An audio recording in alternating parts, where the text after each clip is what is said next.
to be able to have people in your life where you can say, well, I'm going through this change, and they're interested in it, and they don't make it about themselves, or they don't tell you about how they can, that's something like that happened to me, or I know someone who that happened to, which is completely useless for them to just show up for your experience.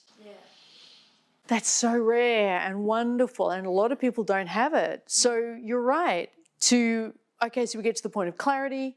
We're saying it's worth it. I want to let go of the status quo. But most of us are surrounded by people who are saying, well, actually, you know what? I'm still on the more side of the insecurity and the ego. So you just keep those changes to yourself. We don't need any of that shit around here. Do you want another drink? So that's the most common pattern. So the quest is so important. That community is so important. And communities like this is so important. So people can give themselves that opportunity to bridge. Well, this is how I think I could be heading. And there's someone there who's not going to hold them to how they were or how they prefer or what makes them more comfortable.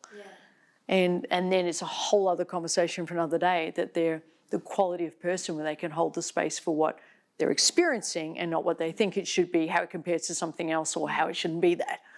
That's massive. So there is no point in going through a shift within and getting more differentiated from the tribe and everything else we talk about, but having nobody to share the new you with or have that reflected back accurately.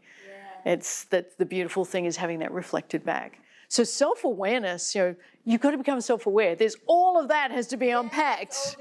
It's like the tip of the iceberg, and then there's all these things that you want to unpack within it. Yes. Yes.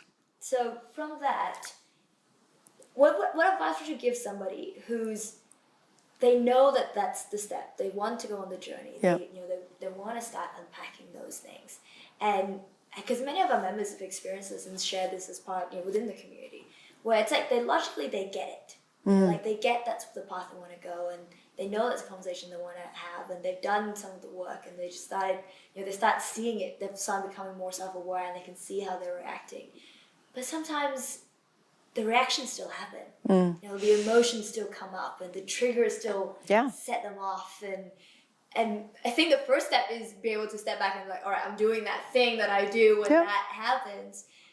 What advice would you give them in those moments? To emotional reactivity? Yeah, that's massive. To regain that self-awareness. Well, firstly, you're human, so you're going to emotionally react. No, that for the rest of your life. No one's getting rid of all their triggers. The stuff's going to come up. Stuff we thought we dealt with, stuff we didn't know we had to deal with. Emotional reactivity is, well, let's look at what that is. Emotional reactivity is we're in a conversation and you might say something and I'm anchored to what that represents symbolically, and I feel the surge within me of whatever, fear, anger, disappointment, disconnect, rejection, shame, self-consciousness, whatever it is. How that is labelled isn't the point. The content's not a point. But that's emotional reactivity. That's going to happen. The next thing you do, that's the choice. That's where we start getting choice. Now, eventually we can reduce this emotional activity and we can talk about that. But let's just start with the easy thing. Because you're not going to prevent in the beginning emotional activity. In the beginning, if we've been living a life that's automatic rather than conscious, emotional reactivity is part of automatic living. We're walking triggers. I have someone in my life who's a walking trigger. Everything triggers them. They get defensive about nearly everything. And literally any conversation will be worked within 2 sentences back to them, how it's impacting them and how it's wrong.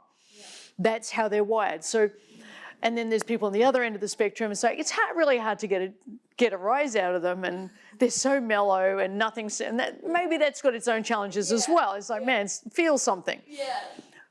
For most of us, we're somewhere messily in between, and we're going to be triggered and we don't know it. So we can't just say, I want to get rid of the trigger. It doesn't work that way.